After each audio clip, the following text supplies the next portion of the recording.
Revenge Girls Stories. I am Genesis, 29 years old, and until last month, I was living my dream life as a senior marketing executive in Los Angeles. My career was thriving after years of climbing from my humble beginnings.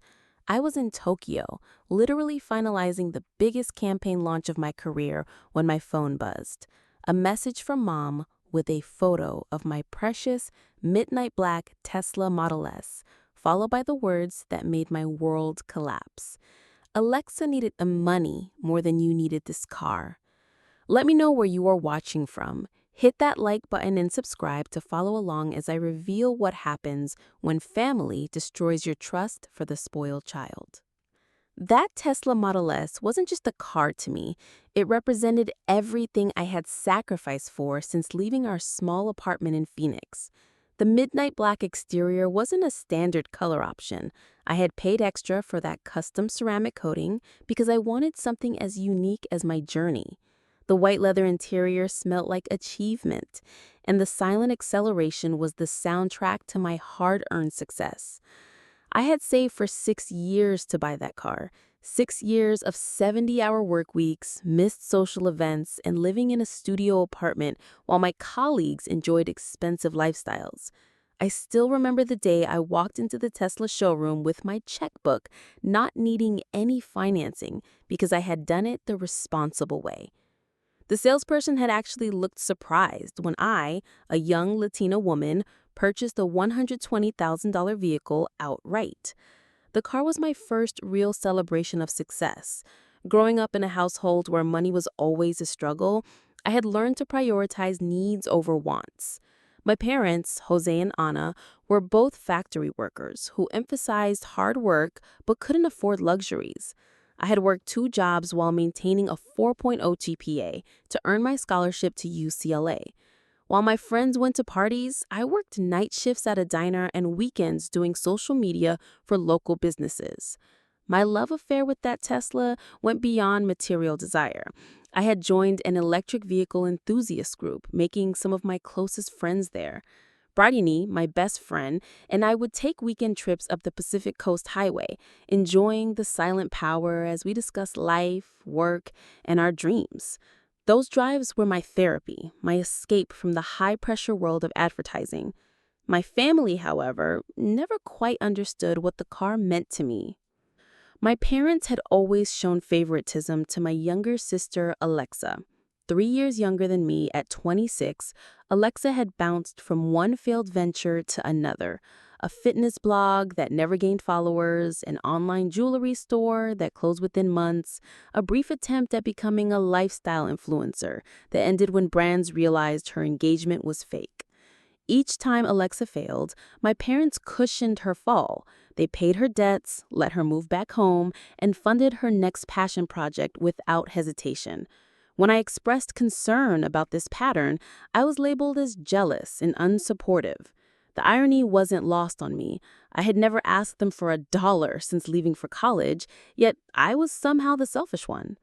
Our family dinners often turned into showcases of Alexa's latest schemes, with my career achievements mentioned briefly, if at all. Oh, Genesis got promoted again. That's nice. Did you hear Alexa's thinking of starting a wellness retreat? This dynamic had existed for as long as I could remember, but I had made peace with it, or so I thought. I maintained a loving relationship with my family while building my own successful life in Los Angeles. When I bought the Tesla, my father had actually shaken his head. "Seems like showing off," he said, not understanding that to me it was the physical proof of every extra hour I had worked, every sacrifice I had made. My mother had simply asked if I was trying to make other people feel bad, as if success was something to hide rather than celebrate. Alexa, of course, had immediately asked to borrow it. Just for a week, she had begged, wanting to impress some new boyfriend. I had politely refused, knowing her history of being careless with belongings. This had resulted in days of silent treatment and passive-aggressive comments from both her and my mother about how some people don't share their blessings. Despite these tensions, I loved my family deeply. I called twice weekly, visited monthly, and always remembered special occasions with thoughtful gifts. I had hoped that with time, they would recognize and respect the life I had built for myself. Little did I know that their disregard for my boundaries would soon cross the line I never imagined possible. The Tokyo campaign had been months in development. Our agency was launching a revolutionary beauty product for an American company expanding into the Asian market, a $15 million campaign that, if successful, would secure my promotion to creative director. At 29, that would make me one of the youngest creative directors in the agency's history. The negotiations were intense, requiring me to spend 4 weeks in Japan, primarily in Tokyo, with trips to Osaka and Kyoto to meet with local partners. I had prepared extensively, learning basic Japanese phrases and studying Asian beauty trends until my eyes burned from research. My apartment building in downtown LA was undergoing major renovations during this time, with construction crews working all day and all night.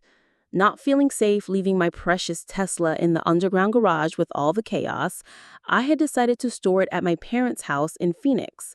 They had a secure 2-car garage, with my father's old pickup truck usually taking only one spot. The second spot had remained empty since my mother sold her sedan years ago. 3 days before my departure, I drove the Tesla to their house. The familiar hum of the electric motor pulling into their driveway brought back memories of coming home from college, though back then I had been driving a 15-year-old Honda with a rattling exhaust. "Are you sure it will be safe here?" I asked my father as he helped me connect the charging cable. "Of course," he assured me, patting the sleek hood. "Nobody will even know it's here. We'll keep the garage locked tight." My mother had prepared my favorite meal, her famous enchiladas, with the recipe passed down from my grandmother. As we ate, I explained the importance of the upcoming campaign, trying to convey why this opportunity meant so much to me professionally. "That sounds wonderful, mija," my mother said, though her eyes kept drifting to her phone. Later, I would realize she had been texting with Alexa about her latest crisis. My sister arrived halfway through dinner, as was her habit, making a dramatic entrance in designer clothes I knew she couldn't afford on her income from whatever part-time job she currently had. "Oh my God, is that your car in the garage?" Alexa exclaimed, helping herself to the enchiladas. "You have to let me see it properly." After dinner, I reluctantly showed her the Tesla, opening the doors to reveal the pristine white interior. Alexa's eyes widened in envy. "This must have cost a fortune," she whispered, running her hands along the dashboard. "It did," I replied simply. 6 years of saving and sacrifice. "Can I drive it while you're gone?" she asked immediately. "No, Alexa, nobody's driving it. It's staying locked in the garage until I return." She pouted, giving me the same manipulative look she had used to get her way since childhood. "Come on, just around the block. I'll be super careful." I said no, firmly. "This isn't like borrowing a sweater. This car is worth more than $100,000. My father cleared his throat from the garage doorway. "Your sister said no, Alexa. Respect her decision." I was momentarily surprised by his support, but grateful. Later that night, however, I overheard them talking in the kitchen when they thought I had gone to bed. "It's crazy for her to have a car like that just sitting there when she's not even using it. She's always been so selfish with her success." "It's her money, her car," my father responded, though his tone lacked conviction. My mother chimed in, "Family should help family. She knows you're struggling to get your wellness business off the ground." I should have confronted them then. I should have taken my keys and driven back to Los Angeles, renovations or no renovations. But I didn't want to create drama before my crucial trip, and foolishly, I still trusted my parents to respect my property. This was a decision I would soon regret with every fiber of my being. The morning of my departure, I gave final instructions to my parents about the Tesla. Check the battery level weekly, make sure the garage stays locked, and here's the alarm code if anything happens. My father nodded along, making notes that I believe showed his commitment to protecting my prized possession.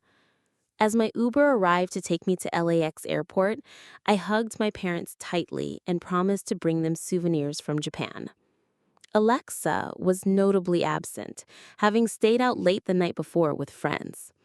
With the final glance back at the garage where my Tesla rested safely, I left for what I believed would be my career-defining trip, completely unaware of the betrayal already brewing behind me. Tokyo in late spring was everything the travel blogs promised. Cherry blossoms still dotting the parks, neon signs reflecting off rain-soaked streets, and the energy of a city that never truly sleeps. But I barely absorbed any of it.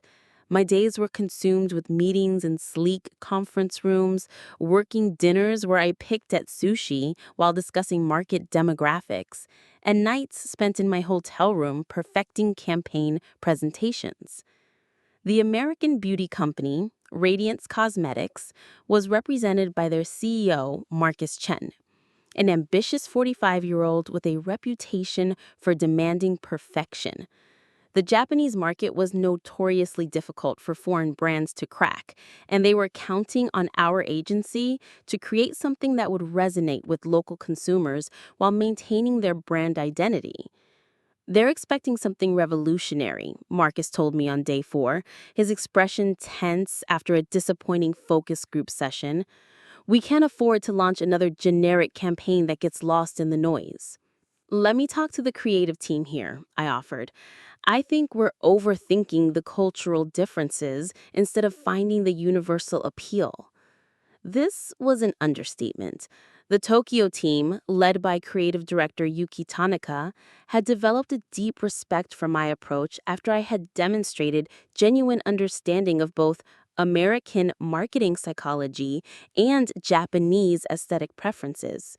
Where Marcus saw dollar signs, I recognized the emotional connection that drives purchasing decisions. The breakthrough came during a late-night brainstorming session in Yuki's office. After hours of discussion, I suggested a campaign that focused on authenticity rather than perfection, showing real women of different ages embracing their natural beauty enhanced by the products. Tanaka smiled for the first time in days. You understand both the business goals and the cultural heart, Genesis-san. This approach will work beautifully. The next morning, we presented the concept to Marcus in the conference room overlooking Tokyo Bay. Sunlight streamed through the floor-to-ceiling windows as we walked him through storyboards and sample advertisements. The campaign tagline was simple but powerful. True beauty begins within. When Marcus nodded his approval, relief flooded through me. I had done it. The $15 million campaign was approved, and my promotion to creative director was virtually guaranteed. I excused myself to the restroom where I allowed myself a moment of private celebration, doing a silent victory dance before composing myself back into the professional marketer everyone expected. I texted my boss back in LA. Campaign approved, $15 million budget confirmed, clients extremely satisfied. His response was immediate. Outstanding work. We need to discuss your future when you return. This was it. The creative director position was within reach. I would return to Los Angeles triumphant, drive my beautiful Tesla to the office on Monday, and accept the promotion I had earned through years of dedication and this final impressive achievement. Or so I thought. As I was packing my hotel room that evening, preparing for an early flight back to Los Angeles the next day, my phone chimed with a message from Bryony. Call me immediately. Something's wrong with your car situation. My stomach dropped. I called her instantly. What happened? Did something go wrong with the Tesla? I asked as soon as she picked up. Bryony's voice was hesitant. Genesis, I don't know how to tell you this, but I just saw Alexa posting Instagram stories about her new Lexus. When I asked her about it, she said her wellness retreat business was finally taking off. And Genesis, she mentioned that your parents helped her sell your Tesla to raise capital. The hotel room seemed to spin around me. That's impossible. They couldn't do that without my permission. I'm so sorry. She was actually bragging about how you would understand because family comes first and you make enough money to buy 10 cars. I ended the call in shock. and immediately tried calling my parents. No answer on either of their phones. I called the landline house. It went to voicemail. I texted my mother, "Did something happen to my car?" No response. I tried Alexa next. Her phone went straight to voicemail, but her Instagram was very active. That night was the longest of my life. I sat on the edge of the hotel room bed, alternating between disbelief, rage, and heartbreak.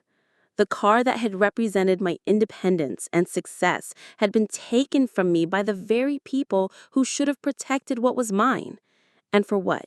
Another of Alexa's doomed business ventures that would fail within months like all the others?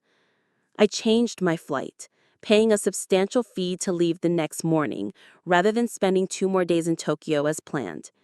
The success of my campaign felt hollow now, overshadowed by the betrayal waiting for me at home.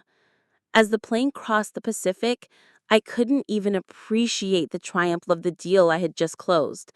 All I could think about was confronting the people I had trusted most in the world. The Uber from LAX to my parents' house in Phoenix seemed to crawl through traffic. Every red light felt like an eternity. Every slow driver was an obstacle between me and the truth I needed to confirm with my own eyes. I had barely slept on the 14-hour flight, my mind racing with scenarios of confrontation, each ending with a different version of justice being served. When we finally pulled into my parents' driveway, the first thing I noticed was the empty garage. The door was slightly open, revealing my father's pickup truck and the vacant spot where my Tesla should have been.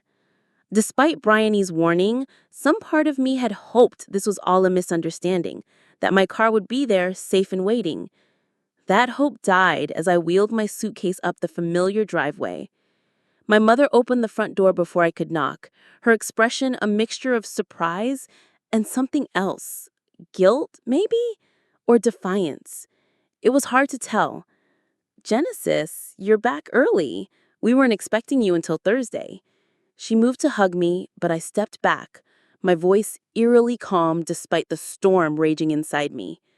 "Where is my car?" My father appeared behind my mother, his face pale and drawn. "Let's talk inside, Genesis." He gestured toward the living room, clearly wanting to avoid a scene on the front porch where neighbors might overhear.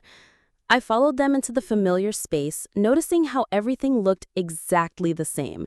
The same family photos on the side table, the same worn couch where we had watched movies together, the same ceramic vase my grandmother had given them. Everything was identical except for the trust that had been completely shattered. "Where is my Tesla?" I repeated, setting my suitcase down but remaining standing while they took seats on the couch. My voice was surprisingly steady, though inside I felt like I was barely holding myself together. My mother sighed deeply, then lifted her chin in that defensive way she did when she believed she was right despite all evidence to the contrary.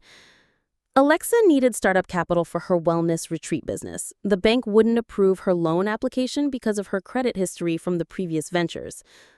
"So you sold my car without permission?" I stated flatly, watching their faces for any sign of remorse.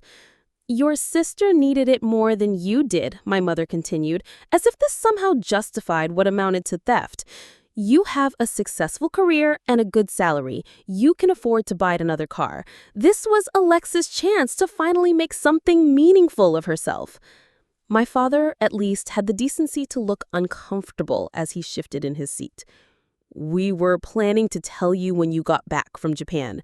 We thought you would understand once you saw how important this was for your sister. Family helps family, Genesis." "That wasn't your decision to make," I said, my calm facade beginning to crack. "That car was mine. I worked 6 years to save for it. I paid for it with my own money. You had absolutely no legal right to sell it." My mother's expression hardened into the stubborn look I remembered from childhood arguments. "Don't take that tone with us, Genesis. We raised you better than to be so materialistic and selfish. At the end of the day, it's just a car." "Just a car?" I laughed, but there was no humor in it. That "just a car" cost me $120,000 and represented 6 years of sacrifice. How much did you even get for it? My father cleared his throat uncomfortably. $75,000. The dealer said it had depreciated because of the mileage, even though it was low. I felt physically sick. They had sold my car for barely 60% of its actual value, and I suspected I knew why. They needed the money quickly, before I returned from Tokyo and discovered their plan. How could you do this to me? My voice cracked despite my efforts to stay composed. How could you betray my trust like this? Before either of my parents could respond, the front door opened and Alexa walked in carrying shopping bags from expensive stores. She was wearing a new outfit that probably cost more than most people's monthly rent.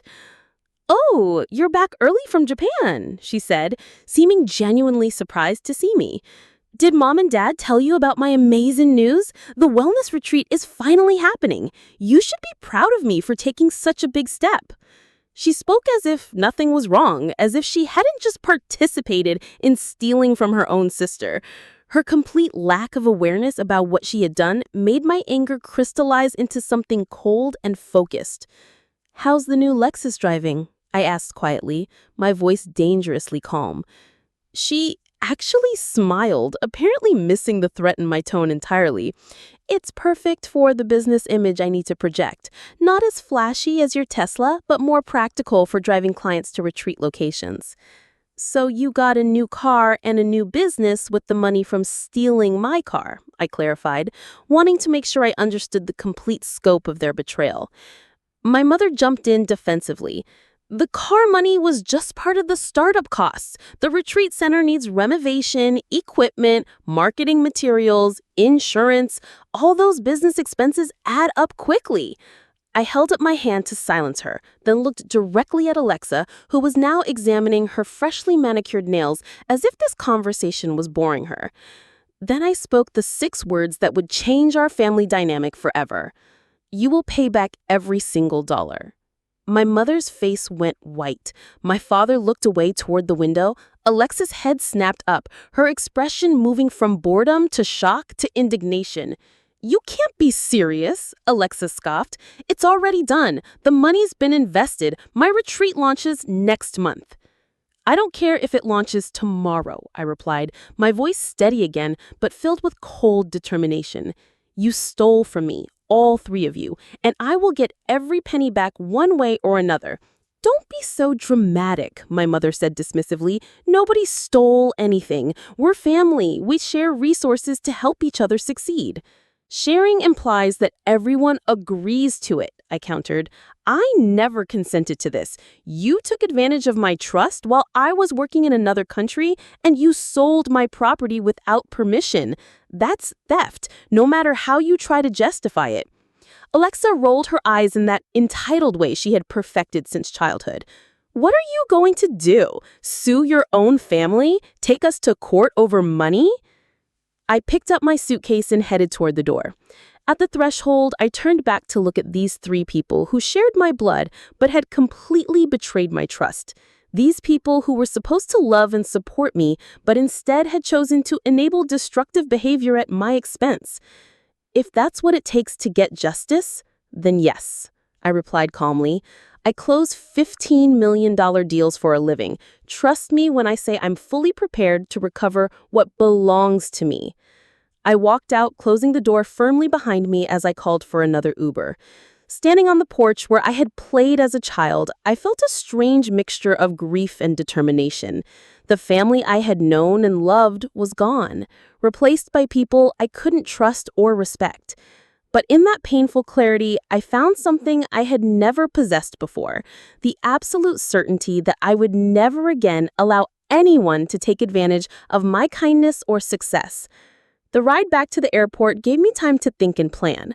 By the time my flight landed back in Los Angeles, I had made several important decisions. First, I would document everything about what had happened. Second, I would explore every legal option available to me. And third, I would make sure that Alexa learned there were real consequences for her actions, consequences that would follow her until every dollar was repaid. They had made the mistake of thinking that because I was family-oriented and generous, I was also weak. They were about to discover just how wrong they were about that assumption. The next morning, I woke up in my Los Angeles apartment feeling surprisingly clear-headed. The initial shock and rage had transformed into something more focused and strategic. I wasn't going to let this betrayal stand, not just for the monetary value of the car, but for the principle. Some boundaries should never be crossed, even by family members who think blood relations give them unlimited access to your property. My first call was to Cameron Rodriguez, a UCLA Law School graduate I had worked with on several advertising contracts. He specialized in civil litigation but had experience with property disputes. I explained my situation over coffee at a downtown cafe near my office. "So your parents sold your car without permission while you were working in Japan?" Cameron clarified, stirring his latte thoughtfully. "Exactly.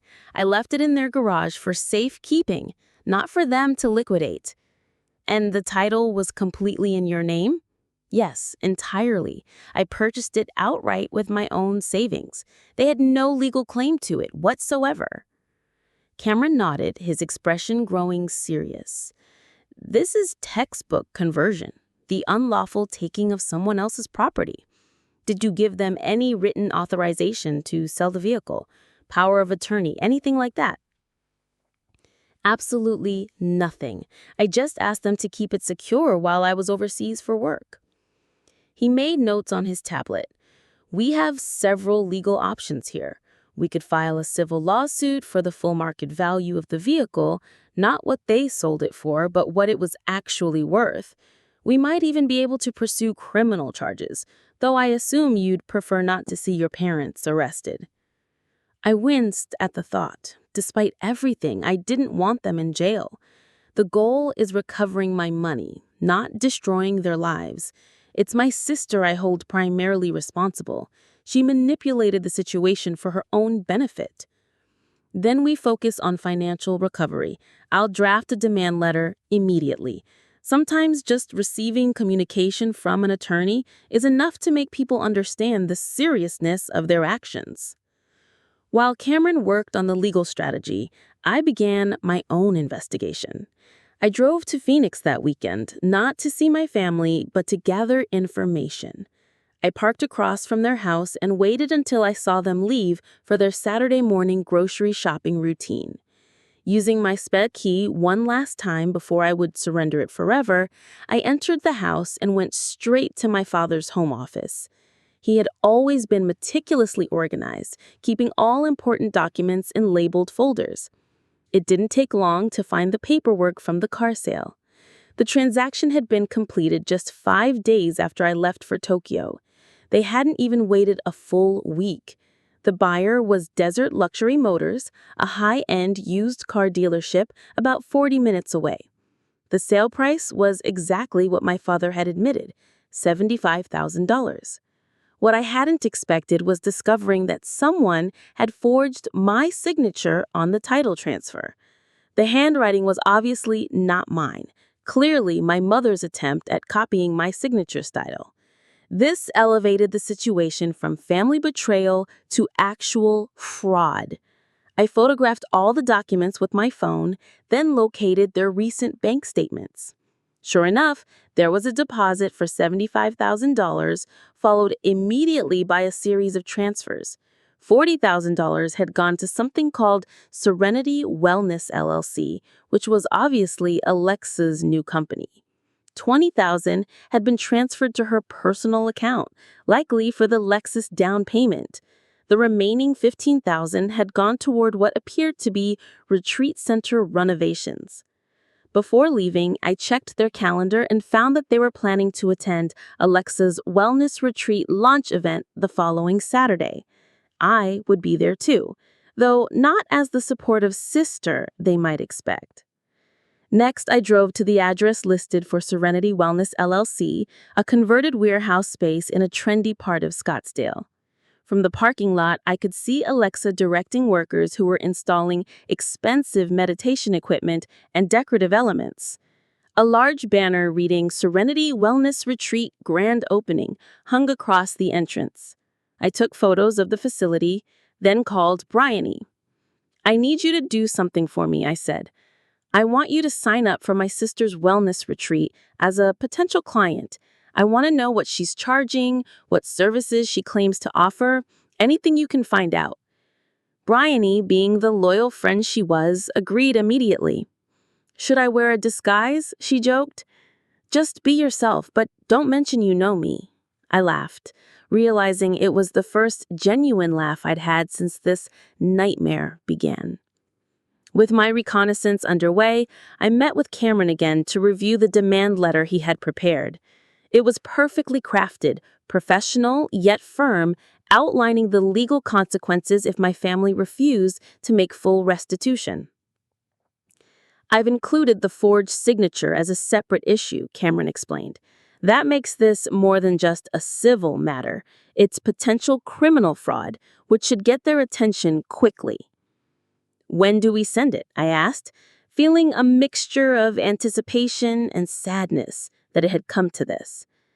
I recommend waiting until after the retreat launch.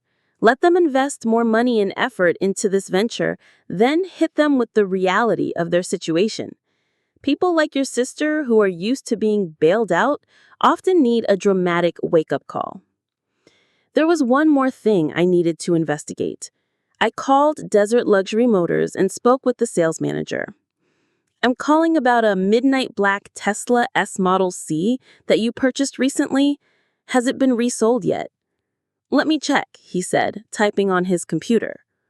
Yes, that vehicle was sold to a private collector in San Diego just 3 days after we acquired it. We got our full asking price of $95,000 for it. My heart sank. Not only had my family sold my car without permission, they had accepted $20,000 less than what the dealer immediately got for it.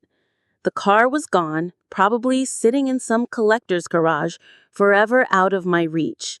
But the knowledge that it had sold for significantly more than what my family received would be useful ammunition in the legal battle ahead. Bryony called that evening with her report from visiting Alexa's wellness retreat.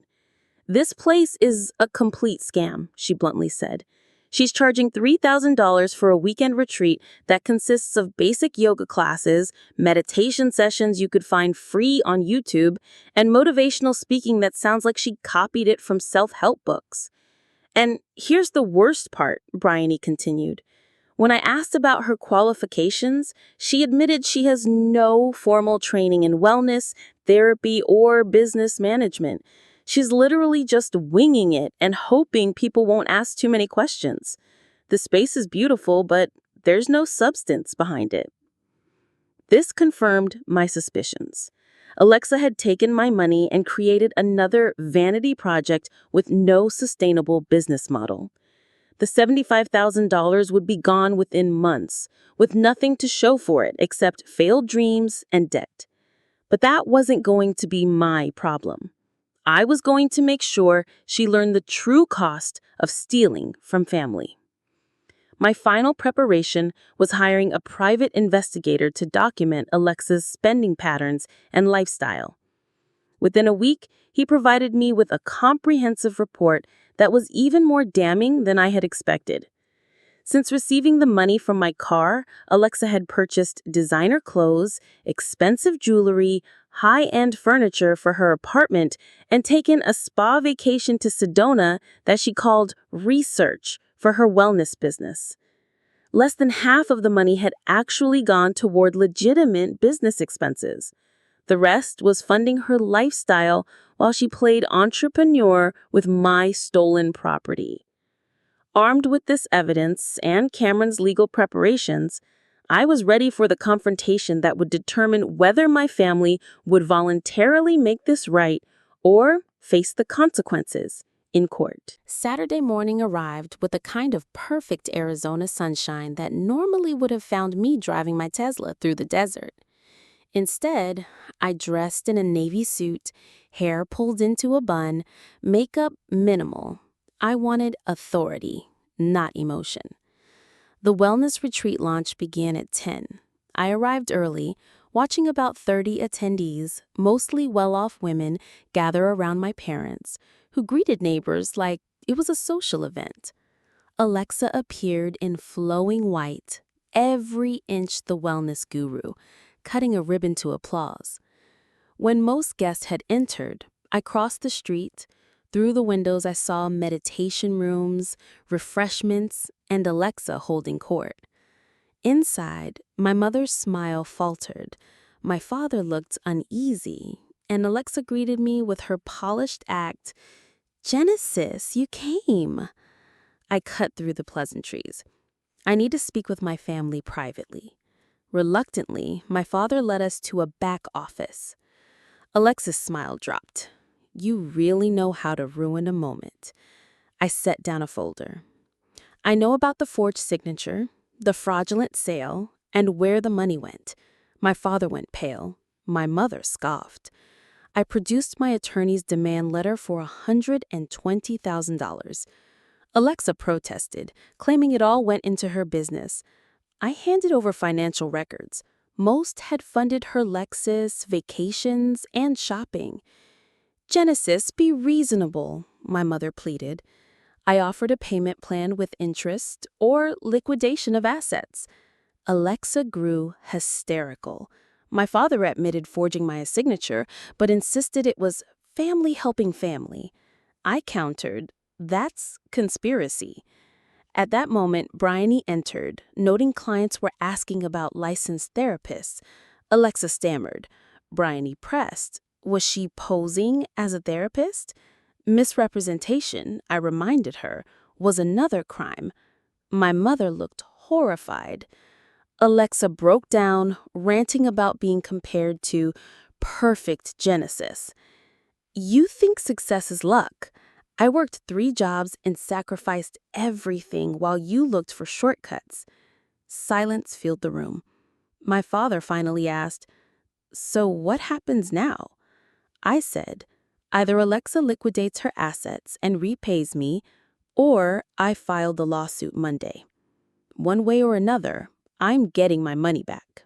The confrontation at the wellness retreat ended with no resolution. Alexa refused to acknowledge any wrongdoing. My parents continued making excuses, and I walked out knowing that legal action was now inevitable. The small crowd of potential clients had dispersed during our heated discussion, with several people asking uncomfortable questions about business licenses and therapist certifications on their way out. Monday morning, I was in Cameron's office bright and early. "File everything," I told him. "The demand letter, the lawsuit, and I want you to report the signature forgery to the authorities." He nodded grimly. "I've already prepared the paperwork. We're asking for full restitution plus legal fees and interest. Given the fraud component, we have a very strong case." The lawsuit was filed that afternoon. By Tuesday, Alexa was served with papers at her wellness retreat. According to the process server, she broke down crying when she realized this wasn't just an empty threat. She called me that evening, her voice shaking. "Genesis, please, can we work something out? I can't afford a lawyer for this." "You should have thought about that before stealing my car," I replied calmly. "You had multiple chances to make this right. Now it's in the hands of the legal system." "But I don't have the money to pay you back right now," she pleaded. "The business is just starting. I need time to build it up." "Then you need to liquidate your assets," I said calmly. "Sell the Lexus, close the wellness center, return whatever inventory you can. That's what happens when you steal from people and get caught." Within a week, the local news had picked up the story. A headline read, "Local wellness guru sued by sister for auto theft." The article detailed how Alexa had been operating without proper licenses and misrepresenting her qualifications to clients. The Arizona Department of Health Services launched an investigation into her business practices. It turned out that offering therapeutic services without proper certification violated multiple state regulations. The wellness retreat was shut down within 2 weeks of opening. Alexa's carefully crafted image as a wellness expert crumbled publicly and completely. My parents tried one last time to intervene. They showed up at my Los Angeles apartment unannounced on a Thursday evening. "Genesis, please," my mother begged. "Your sister is falling apart. She's had to move back home, and she's talking about leaving Arizona entirely. This is destroying our family. You destroyed our family when you stole from me, I replied, not inviting them inside. Every consequence Alexa is facing now is the direct result of choices all three of you made. I had hoped we could work this out privately, but you refused to take responsibility. My father looked older than I had ever seen him. Is there any way to fix this without the lawsuit? We'll find a way to pay you back, somehow. It's not just about the money anymore, I told him honestly. It's about justice and consequences. Alexa has spent her entire adult life being bailed out from her mistakes. That pattern ends now. The legal process moved quickly. Alexa's attorney, a court-appointed public defender since she couldn't afford private representation, advised her to settle rather than go to trial. The evidence was overwhelming, and the fraud charges carried potential jail time. In exchange for pleading guilty to a reduced charge and agreeing to full restitution, the criminal penalties were suspended. The civil settlement required Alexa to pay me $100,000 plus legal fees. The Lexus was sold immediately, covering about $25,000 of the debt. The wellness retreat equipment and inventory were liquidated for another $15,000. My parents contributed $20,000 from their savings, leaving a balance of $45,000 that Alexa would pay off over 3 years with interest. As part of the settlement, Alexa was also required to take financial responsibility classes and undergo credit counseling. She found a job at a retail store in the mall, working as a sales associate for minimum wage plus commission. For the first time in her life, she was learning what it meant to have a real job with real responsibilities. The transformation was remarkable to witness. The entitled, manipulative sister I had grown up with was replaced by someone who actually had to work for everything she received. She moved back in with her parents, taking the bus to work because she couldn't afford car payments. Her Instagram went from lifestyle posts about wellness and luxury to radio silence. 3 months after the settlement, she reached out to me with a simple text message. I know I have no right to ask for forgiveness, but I want you to know that I'm sorry. I'm finally understanding what I put you through. I didn't respond immediately. Trust once shattered doesn't reassemble without visible cracks, and I wasn't ready to rebuild that relationship yet. My parents struggled with the new dynamic as well. For the first time, they were forced to confront the fact that their favoritism and enabling had created a monster. They couldn't bail Alexa out of the situation, and watching her face real consequences was painful for them. They began attending family therapy, trying to understand how their parenting had gone so wrong. My mother called me monthly, usually to update me on Alexa's progress with her payments and her job. She's really trying, Genesis, she would say. She hasn't missed a payment yet, and her manager says she's one of their most reliable employees. That's good, I would reply neutrally. Consistency is what matters now. 6 months after the lawsuit was settled, my life had found a new equilibrium. The promotion to creative director had come through as expected, along with a substantial salary increase that more than compensated for the financial losses. My corner office overlooked the Hollywood Hills, and my team had grown to include some of the most talented creatives in the industry. I had purchased a new car, a silver BMW, that was elegant and sophisticated, though it lacked the emotional connection I had felt with my Tesla. That car was gone forever, along with the naive trust I had once placed in family bonds. But life moves forward, and I was building something better in its place. The success of the Tokyo campaign had opened doors to international opportunities. I was now leading campaigns across multiple markets, traveling regularly to London, Sydney, and Singapore. The work was challenging and rewarding, allowing me to channel my energy into creating something meaningful rather than dwelling on past betrayals. My relationship with Bryony had grown stronger through this ordeal. She had proven herself to be the kind of friend who stands by you during the worst times, offering practical support and emotional stability when everything else was chaos. We took regular weekend trips along the coast, driving my new BMW through the same routes I had once traveled in my Tesla. The conversations during those drives had evolved as well. where once we had talked about career ambitions and future dreams, now we discussed deeper questions about family, loyalty, and the courage required to enforce healthy boundaries. Bryony had been inspired by my willingness to fight for what was right, even when it was painful. One Saturday afternoon, as we sat at a cliff-top restaurant overlooking the Pacific, she brought up something that had been on my mind as well. "Do you think you'll ever forgive them completely?" she asked, sipping her wine as seagulls circled overhead. I considered the question carefully before answering. "Forgiveness isn't the same as forgetting," I replied, "or as returning to the way things were before. They broke something fundamental, and while I can let go of the anger, I'll never again trust them with anything important to me." "That's probably healthy," Bryony said. "Some relationships need to have limits to survive at all." My parents had been trying to rebuild our connection, but it was a slow and careful process. They had completed their family therapy sessions and were making genuine efforts to understand how their behavior had damaged both their daughters. My father had written me a letter taking full responsibility for his role in the theft and fraud. "We enabled Alexa's worst behaviors because we were afraid of losing her love," he wrote. "But in doing so, we lost your respect and trust. We're learning that real love sometimes means saying no and allowing people to face consequences for their actions." It was the most honest thing he had ever said to me. My mother's approach was different, but equally meaningful. She began sending me articles about healthy family dynamics and boundary setting, along with brief notes acknowledging specific ways she had failed me over the years. It wasn't dramatic or effusive, but it showed genuine reflection and change. The first time I agreed to have dinner with them was 8 months after the settlement. We met at a neutral restaurant, a place with no family memories attached. The conversation was careful and somewhat formal, but it was honest in a way our interactions had never been before. Alexa had been making her payments religiously, my mother reported.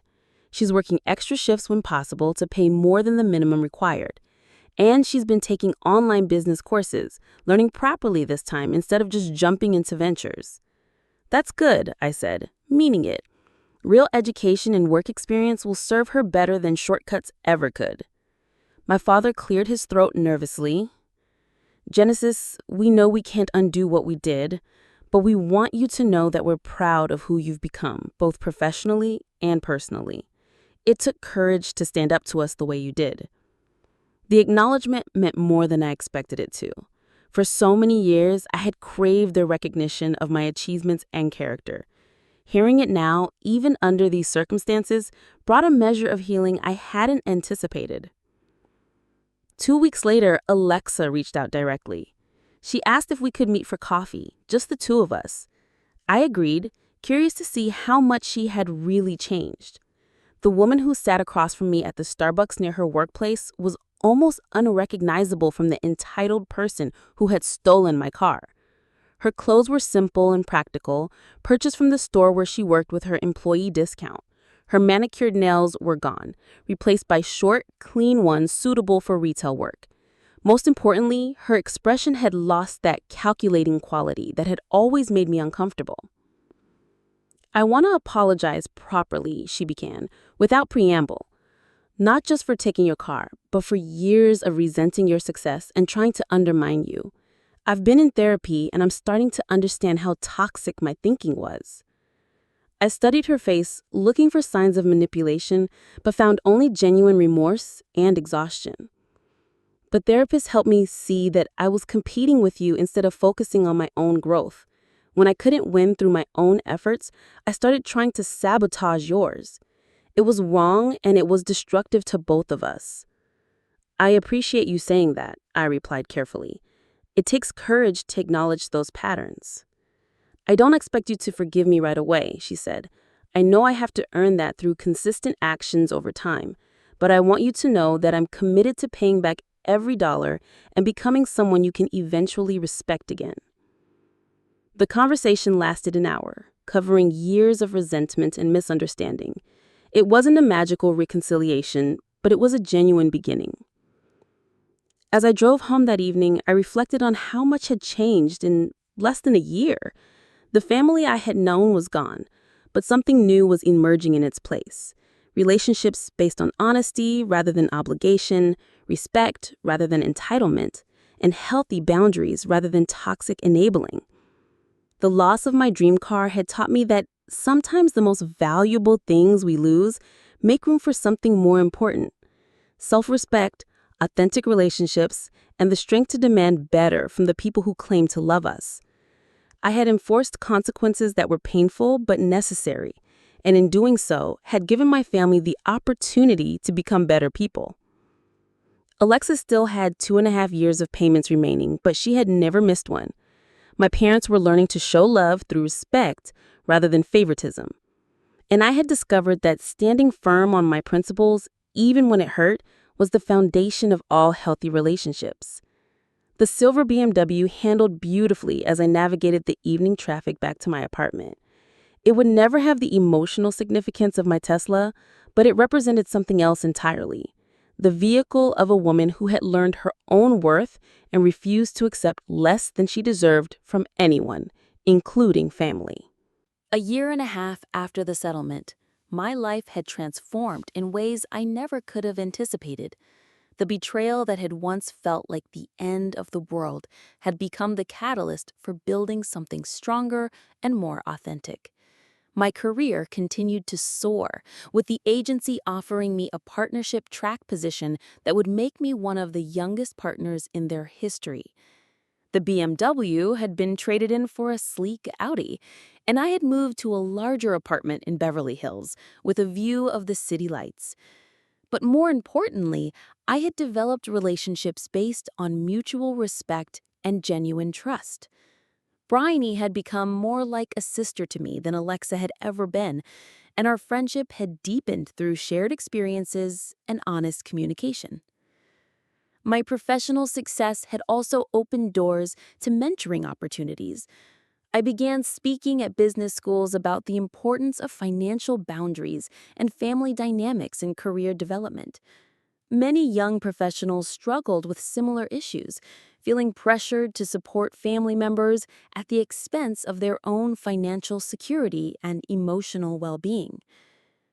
During one particular speaking engagement at UCLA, a young woman approached me afterward with tears in her eyes.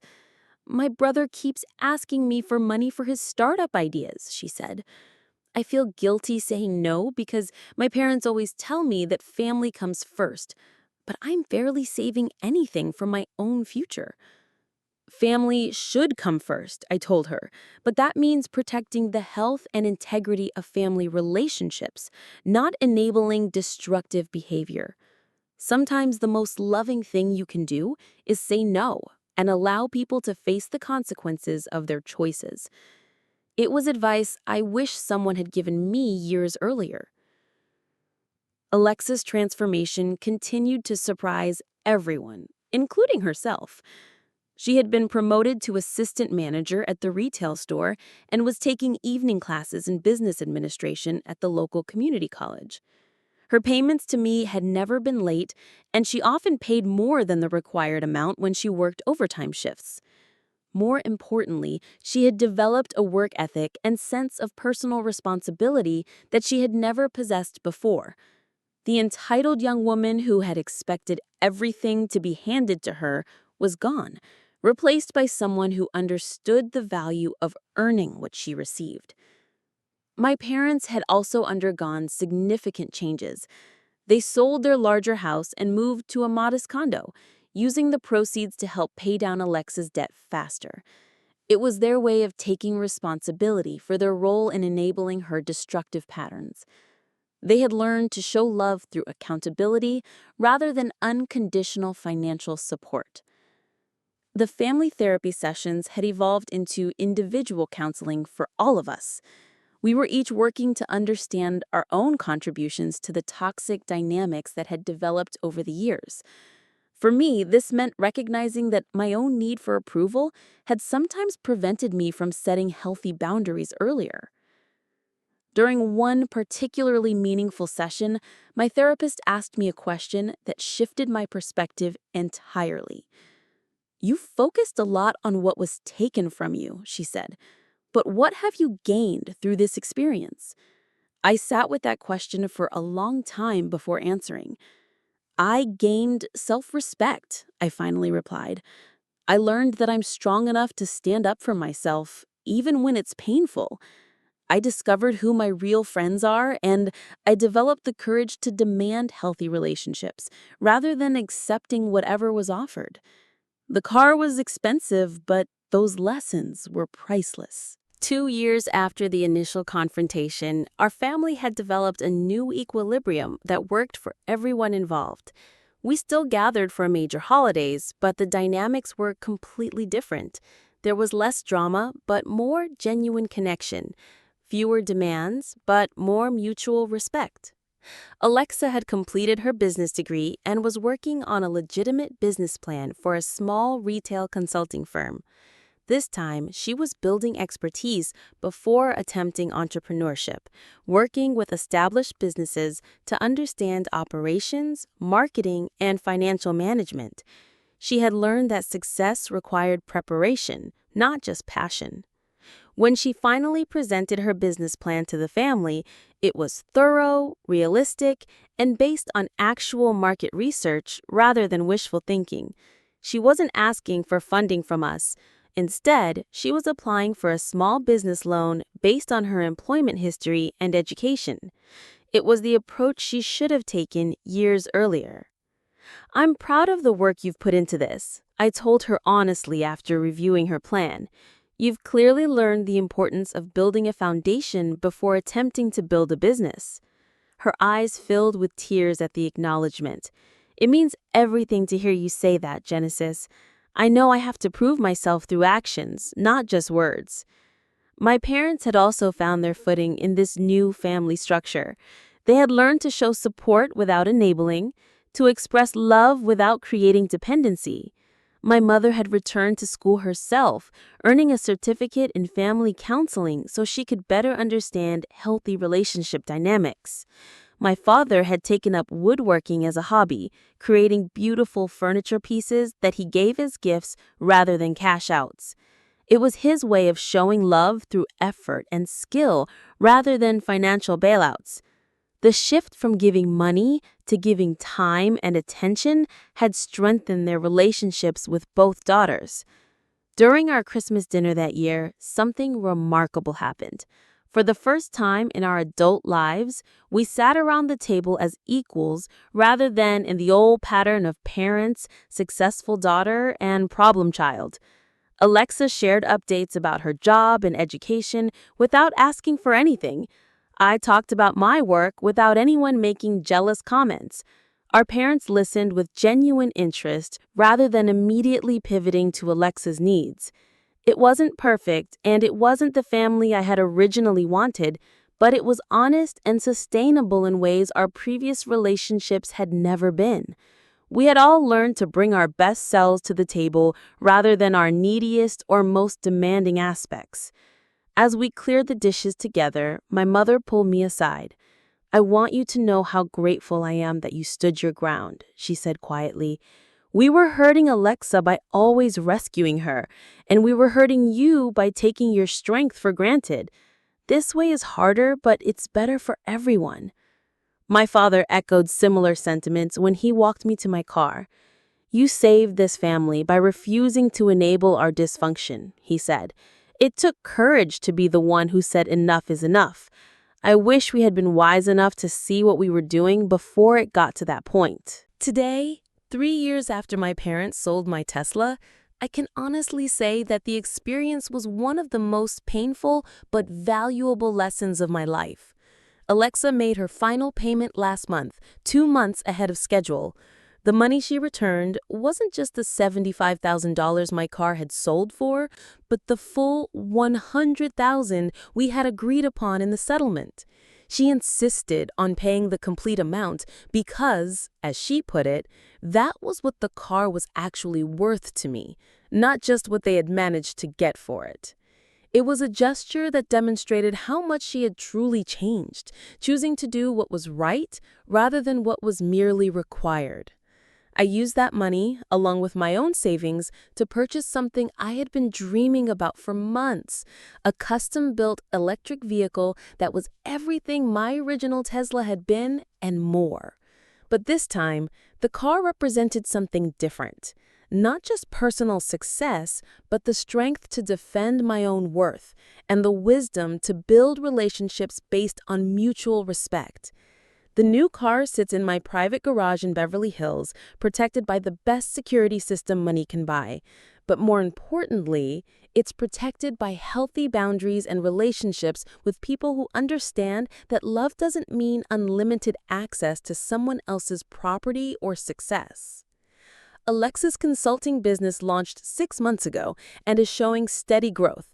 She specializes in helping small retailers improve their operations in customer service, drawing on her own experience working in retail management. It's modest but sustainable, built on real skills rather than unrealistic expectations. My parents have become the supportive grandparents to Bryony's new baby, having learned to show love through presence and attention rather than financial gifts.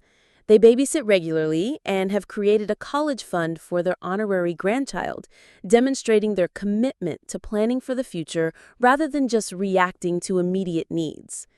As for me, the partnership offer at the agency was accepted, making me the youngest partner in their 50-year history. I now lead international campaigns for some of the world's most recognizable brands, traveling the world and building something meaningful with my own hands and mind. But the real success isn't measured in salary or status.